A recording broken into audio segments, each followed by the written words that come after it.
Il était une fois, dans un petit village reculé de la République démocratique du Congo, une fillette prénommée Grace. Elle était née dans une famille modeste, au cœur d'une communauté chaleureuse, mais marquée par la pauvreté, les routes défoncées, le manque de soins et une lutte quotidienne pour survivre. Elle était la troisième d'une fratrie de 5 enfants. Dès sa naissance, ses parents avaient vu en elle une lumière, une force tranquille. Elle avait de grands yeux vifs, un sourire rayonnant et une curiosité insatiable pour le monde. Mais à l'âge de 7 ans, quelque chose a commencé à changer. Ce qui n'était au départ qu'un léger gonflement des gencives a rapidement évolué en une masse inquiétante. Les villageois pensaient que ce n'était rien, peut-être une dent cassée ou une petite infection. Mais avec les jours, les semaines, les mois, le gonflement a continué de croître, lentement, silencieusement, implacablement. Les hôpitaux locaux ne comprenaient pas ce qu'elle avait. Les médecins, débordés et mal équipés, parlaient de tumeurs bénignes ou de kystes, ou même de malédiction, comme le disaient certains dans le village. Personne ne pouvait vraiment l'aider. Et pendant que les autres enfants allaient à l'école, jouaient dehors, riaient et couraient dans les champs, Grace se recroquevillait de plus en plus sur elle-même. Un visage changé à jamais, une vie suspendue. En 10 ans, la tumeur avait pris des proportions monstrueuses. Elle s'était développée jusqu'à atteindre la taille d'un ballon de football, distordant totalement le bas de son visage. Sa mâchoire inférieure semblait être aspirée par cette masse qui poussait sans relâche. Pourtant, d'une façon presque miraculeuse, Grace parvenait encore à manger et à parler, bien que difficilement. Elle ne se plaignait jamais, elle endurait. Mais la souffrance était partout, dans son corps, dans son cœur, dans les regards qu'on lui lançait. Elle ne pouvait plus aller à l'école. Les enfants avaient peur d'elle. Certains l'insultaient, d'autres s'écartaient comme si elle portait un mal contagieux. Elle entendait les murmures. « Elle est maudite, c'est un mauvais esprit, elle ne vivra pas longtemps. » Et dans un coin de sa cabane, sa mère pleurait chaque nuit, suppliant le ciel de lui envoyer un miracle. Car les médecins avaient fini par être clairs. Si la tumeur continue à croître, elle va l'étouffer. Elle mourra. Mais un jour, l'impossible se produisit. Une rumeur étrange circulait dans la région. Un navire-hôpital allait jeter l'ancre sur les côtes de l'Afrique. Un gigantesque bateau blanc, appelé Mercy Ships, le plus grand navire-hôpital du monde, offert par une ONG humanitaire pour soigner les plus pauvres et les plus oubliés. Quelqu'un dans le village connaissait quelqu'un qui avait entendu parler de ce bateau. Heureusement, un pasteur chrétien a appris la maladie de la jeune fille et a publié l'histoire de Grace sur le site web de l'église.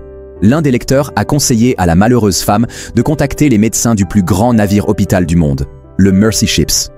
Grace, avec sa mère Christina, a fait exactement cela. Il fallait des jours pour rejoindre le port, à pied, en moto, en camion. La famille de Grace n'avait rien. Mais sa mère ne pouvait plus attendre. Elle rassembla ce qu'elle pouvait, une vieille natte, une robe usée, un peu de manioc, et partit avec sa fille dans les bras, déterminée à lui offrir une seconde chance, ou mourir en essayant. Lorsque le personnel médical du Mercy Ships vit Grace pour la première fois, certains eurent les larmes aux yeux. La déformation était terrible. La tumeur pesait lourdement sur sa mâchoire, comme un fardeau géant qu'elle n'aurait jamais dû porter. Et pourtant, elle regardait les médecins avec un sourire timide, des yeux pleins d'espoir. Elle n'avait jamais vu un bloc opératoire. Elle ne savait pas ce que voulait dire chirurgie reconstructive, mais elle savait qu'elle voulait vivre. Sur le bateau, les médecins ont examiné la jeune fille et lui ont dit qu'ils allaient lui faire une opération risquée. Les chirurgiens ont retiré la mâchoire inférieure de Grace, la remplaçant par des plaques en titane, et ont séparé la tumeur. L'énorme tumeur se développait à partir du centre de l'os de la mâchoire, formé par des cellules qui composent habituellement l'émail des dents. La radiographie de la tumeur, de la taille d'un ballon de football de Grace, vue avant l'opération en 2013 en République démocratique du Congo. Après que les hôpitaux locaux n'aient pas pu aider, l'hôpital caritatif Mercy Ships a admis Grace pour une intervention chirurgicale.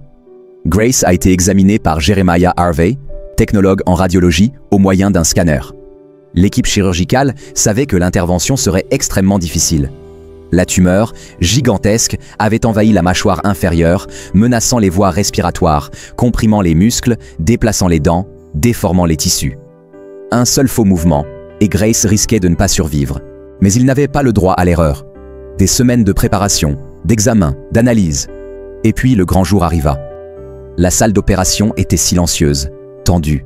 Les chirurgiens, venus du monde entier, se concentraient comme jamais. Pendant des heures, ils ont délicatement sectionné, retiré, reconstruit, morceau par morceau, centimètre par centimètre, millimètre par millimètre. Le sang coulait, les instruments s'enchaînaient, les mains tremblaient parfois, mais ils tenaient bon. Et puis, enfin, la tumeur fut retirée. La pièce retint son souffle. Le visage de Grace, bien que tuméfié, était là, sous les bandages, libéré.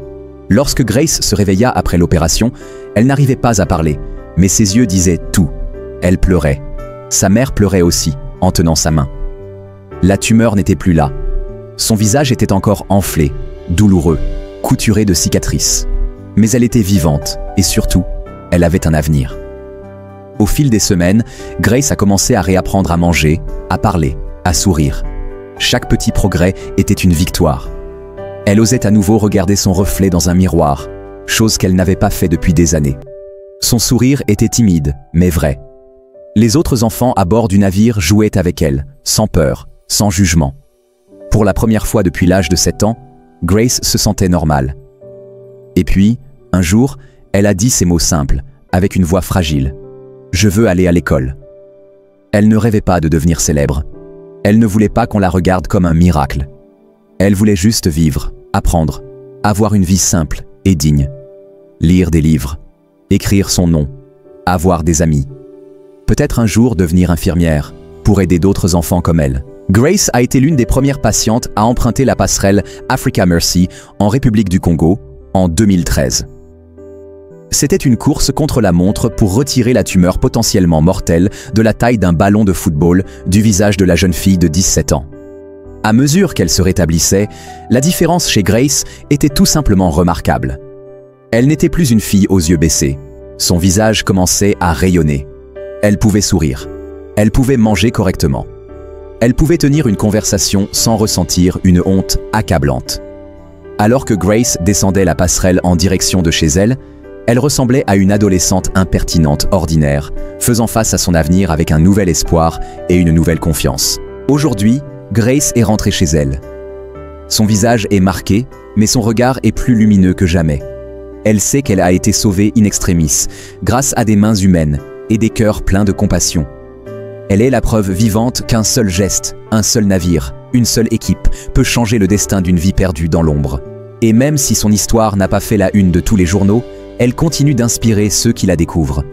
Parce qu'elle est un cri d'espoir, un hymne au courage, à la résilience, à la bonté humaine.